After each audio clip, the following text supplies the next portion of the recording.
नमस्कार, मैं हूं ओम द्विवेदी। स्वागत करता हूं आपका स्टडी IQ IAS हिंदी के इस प्लेटफॉर्म पे और स्वागत है आपका मेरे करंट बर्निंग इश्यूज में।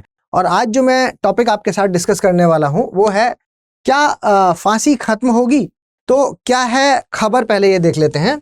तो खबर ये है कि centre plans panel to find alternative, ठीक है, alternative to death by hanging. देखिए, आपको पता है कि हमारे यहाँ पर अभी फांसी की सजा दी जाती है और फांसी की सजा है जो वो एक बड़ी खतरनाक सजा, आप ये कह सकते हैं बड़ी दर्दनाक सजा मानी गई है। तो उसी के लिए बात है कि सेंटर ने, जो हमारी केंद्र सरकार है, उसने प्लान किया है एक पैनल के गठन के लिए कि जो आपका डेथ है, जो आप फांसी की सजा देते हो, उसका एक ऑल्टरनेट मेथड है जो वो सुझाया जाए और बताया जाए कि क्या हो सकता है वो मेथड जिससे हम इस सजा को थोड़ा सा और ह्यूमन बना सकते हैं। जैसे ये अभी जो बहुत दर्दनाक है उसको हम कम दर्दनाक बना सकते हैं। और एक मतलब, क्योंकि मृत्युदंड एक अलग चीज हो गई, ठीक है, मृत्युदंड देने पे मनाही नहीं यहाँ पर बात हो रही कि ऐसा बिल्कुल भी नहीं कहा जा रहा कि मृत्युदंड नहीं देना है, ठीक है, वो एक अलग कंसर्न हो गया, वो एथिक्स वाला हो गया, वो एक अलग कंसर्न है। वो भी एक साथ साथ एक यूनिट चल रही है जो ये बात कह रही है कि मृत्युदंड ही नहीं होना चाहिए, ठीक है। लेकिन यहां जो बात हो रही है वो ये हो रही है कि मृत्युदंड फांसी के बजाय किसी और तरीके से होना चाहिए, ठीक है। तो आगे बढ़ते हैं और आगे बढ़ने से पहले मैं आपको एक इंपॉर्टेंट इंफॉर्मेशन बता दूं जो कि हमारे लाइफ फाउंडेशन बैच 5 के बारे में है। देखिए, बैच 5 है जो वो 11 मई 2023 से शुरू होने वाला है और क्लासेस शाम को 6 बजे चलेंगी इसमें। और इसमें आपकी जो संपूर्ण तैयारी, ऐसे विद्यार्थी जो कि हिंदी माध्यम से UPSC की तैयारी करना चाहते हैं, उनकी संपूर्ण तैयारी है जो इस लाइफ फाउंडेशन बैच में कराई जाएगी। और अगर फीस की बात करता हूं तो फीस है 30,500, लेकिन अगर आप मेरा कोड OMLIVE यूज करेंगे तो फीस घट के आपकी 18,999 हो जाएगी, ठीक है। तो जल्द से जल्द आप इसमें एडमिशन लीजिए। चलिए, और खबरों में क्यों है देख लेते हैं। फांसी का विकल्प तलाशने के लिए केंद्र सरकार ने कमेटी बनाने के लिए कह दिया है। और जो एक PIL है जो, ठीक है, उसमें जनहित याचिका जो दायर हुई थी पिछली साल, एक जनहित याचिका है जो वो दायर हुई थी, जिसकी वजह से ये केंद्र सरकार ने ये जो डिसीजन लिया है और मैं सुप्रीम कोर्ट के कहने पर हुआ है। और जनहित याचिका में वर्तमान प्रथा को समाप्त या कम दर्दनाक व मानवीय करने की मांग है। जो PIL दाखिल हुई थी उस PIL में ये कहा गया कि ये जो, या तो इसको खत्म कर दीजिए या इसको कम दर्दनाक बनाने की बात कही है। तो सुप्रीम कोर्ट ने ये तो क्लियर कर दिया है कि कम दर्दनाक वाला है जो, मतलब हम खत्म करने वाली चीज है जो, उस पर बात नहीं, लेकिन हाँ इसको जो एक ऑल्टरनेट मेथड है वो जरूर सर्च करना चाहिए। तो सेंट्रल गवर्नमेंट उस पर राजी हो गया है, ठीक है। देखिए, पहले पूरा प्रकरण हम देख लेते हैं और इसमें मामला क्या है। देखिए, ये जो हम बात कर रहे हैं वो हम मृत्युदंड की बात कर रहे हैं, ठीक है। मृत्युदंड या आप मृत्युदंड या आप इसको कैपिटल पनिशमेंट के नाम से भी जानते हैं, ठीक है, कैपिटल पनिशमेंट।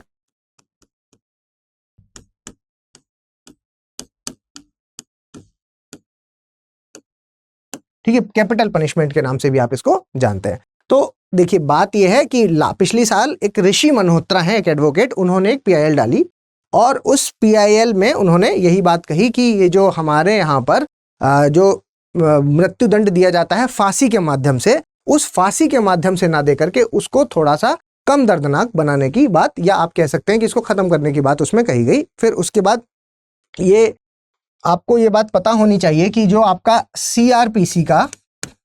CRPC का धारा नंबर 354 का 5वां हिस्सा है, ठीक है, उसमें क्या लिखा हुआ है, उसमें ये लिखा हुआ है कि मतलब ये चीज साफ साफ लिखी है कि फांसी के तरीके में आपको हैंग बाय नेक टिल डेथ, है ना, तब तक उसको लटका करके रखना है गले से जब तक मृत्यु ना हो जाए। तो ये चीज कहाँ मेंशन है, ये CRPC की धारा 354 में दी गई है। तो इतना आपको ये ध्यान में रखना है।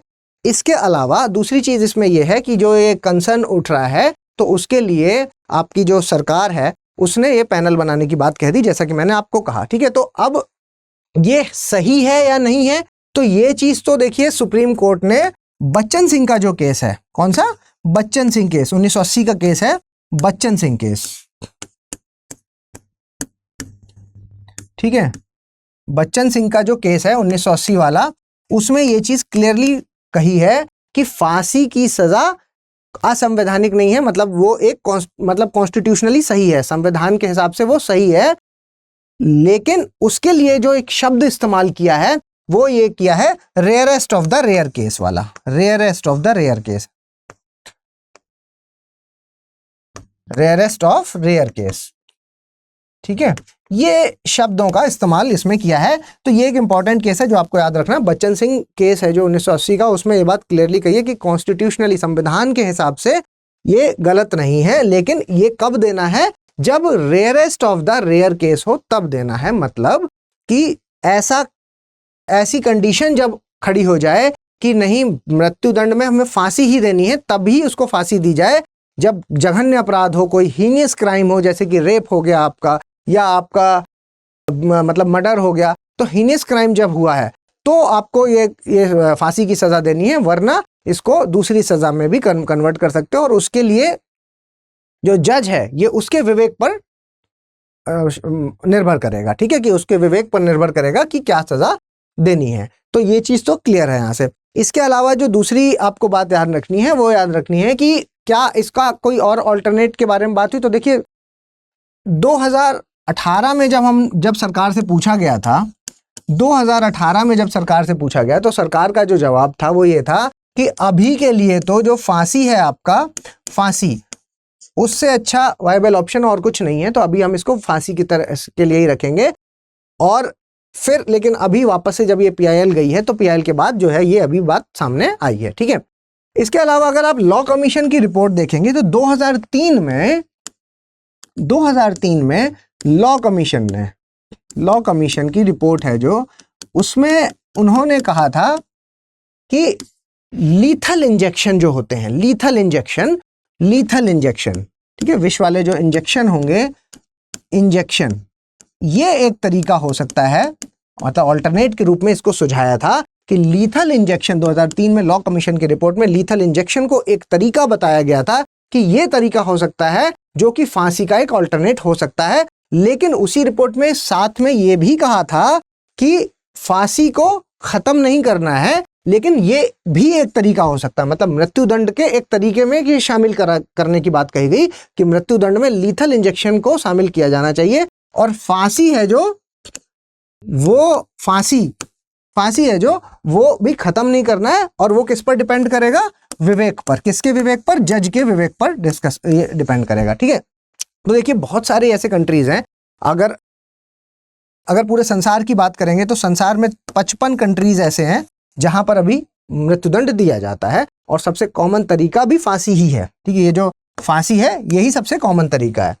अब दूसरी चीज यहां पर यह है कि और क्या क्या तरीके हैं। तो अगर हम यूएस की बात करें तो यूएस में ये आपका जो लीथल इंजेक्शन वाला तरीका है, ठीक है, वो वहां पर एक कॉमन तरीका माना जाता है। दूसरा वहां पर बिजली के झटके से, करंट से, है ना, मतलब इलेक्ट्रोक्यूशन बोलते हैं उसको, इलेक्ट्रोक्यूशन के तरीके से भी मृत्यु दी जाती है। तो ये भी एक तरीका है। कई सारे कुछ गल्फ कंट्रीज में होता है कि गले को काट दिया जाता है ना, धड़ से गले को अलग कर दिया जाता है, ये भी एक तरीका चलता है।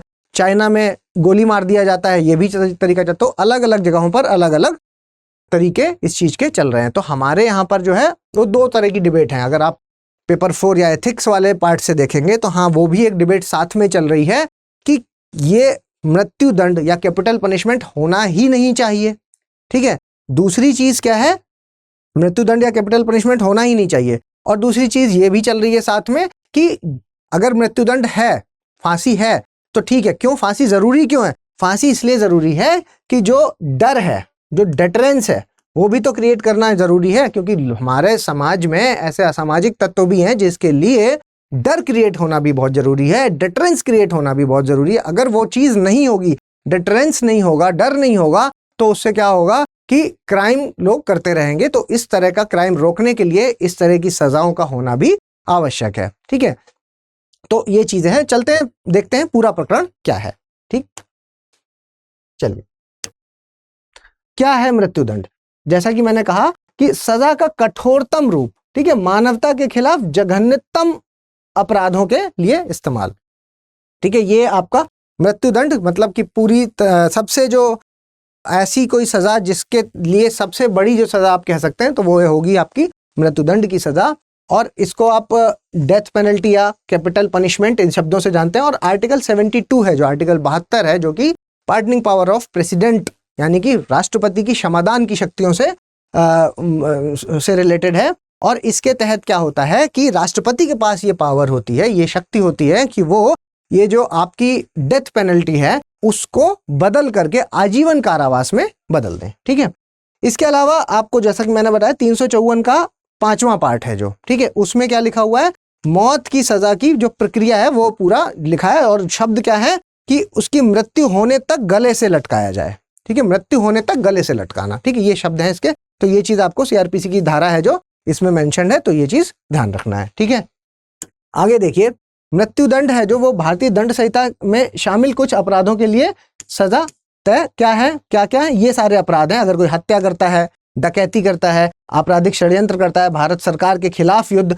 या फिर विद्रोह के लिए भड़काना, तो ये सारी हैं चीजें जिनके लिए सीआरपीसी में ये चीज मेंशन है कि भाई आपको मृत्युदंड मिल सकता है। ठीक, इतनी चीजें आपको ध्यान रखनी है। और अगर हम कुछ मामलों की बात करें तो जैसा कि मैंने आपको बच्चन सिंह का मामला 1980 का जो मामला है उसमें मैंने आपको बताया, ठीक है, उसको मैंने आपको बताया कि जो आपका रेयरेस्ट ऑफ रेयर केस होता है जो मामला, ठीक है, मतलब बहुत ही ऐसा मामला जिसमें कि आपको लग रहा हो कि यहाँ ये जघन्य है मामला, इसमें आपको देना ही चाहिए, तब आप दे सकते हैं। ये चीज सुप्रीम कोर्ट ने इसमें मेंशन की। इसके अलावा जगमोहन सिंह बनाम उत्तर प्रदेश का जो मामला है 1973 का, उसमें इसको संवैधानिक रूप से सही ठहराया था। ठीक है, कि कॉन्स्टिट्यूशनली है जो ये एक सही ऑप्शन है, ये गलत नहीं है। क्योंकि ये डिबेट तो बहुत लंबे समय से चली आ रही है ना कि कैपिटल पनिशमेंट ही अपने आप में गलत है।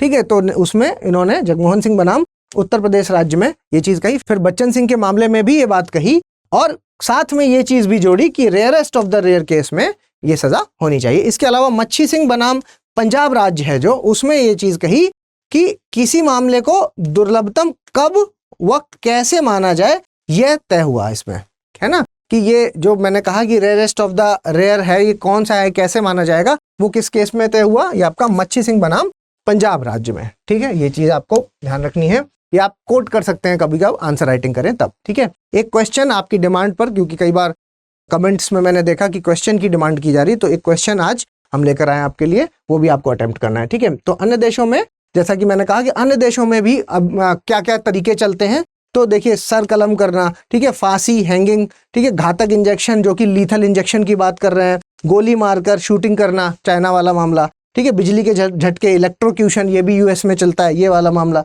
ठीक है, तो ये सारे जो तरीके हैं वो हैं जो अन्य देशों में चलते हैं। ठीक है, और देखिए मौत की सजा के तरीके और विफलता दर, तो अगर आप इसकी बात करते हैं तो गलत एग्जीक्यूशन है जो, विफलता का मतलब वो गलत एग्जीक्यूशन, गलत तरीके से एग्जीक्यूट कर देना। ठीक है, तो उसका क्या है कि गलत एग्जीक्यूशन का मतलब क्या होता है, जो योजना के अनुसार नहीं होते हैं। ठीक है, तो इससे क्या है, मृत्युदंड के आरोपित व्यक्तियों को आवश्यक पीड़ा है जो वो सहनी पड़ती है। तो अगर आप डेटा की बात करें तो ये देखिए इलेक्ट्रोक्यूशन का जो डेटा है वो है 4374। ठीक है, लीथल इंजेक्शन का जो डेटा है वो है 1054, पूरे वर्ल्ड की बात हो रही है यहाँ पर। हैंगिंग है 2721 और आपका लीथल गैस है जो 593, फायरिंग स्क्वाड है आपके 34, मतलब इतना जो गोली मार करके 34 लोगों को यहाँ पे दंड मिला है। ठीक है, तो ये एग्जीक्यूशंस हैं जो, ये एक डेटा है जो आपको ध्यान में रखना है। आप इसको कहीं मेंशन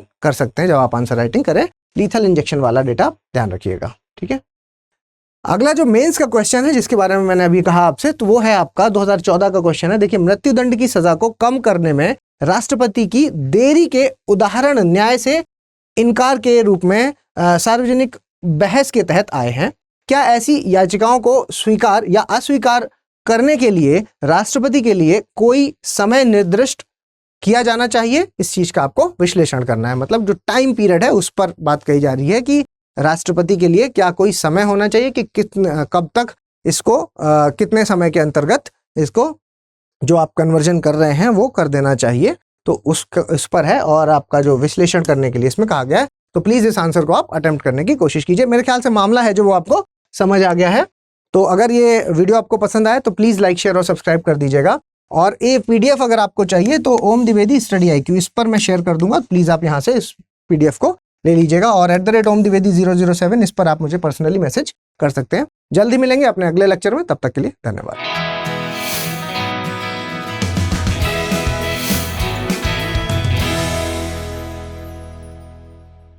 हिंदी में यूपीएससी की तैयारी से संबंधित प्रोग्राम्स को देखने के लिए सब्सक्राइब करें स्टडी IQ IAS हिंदी।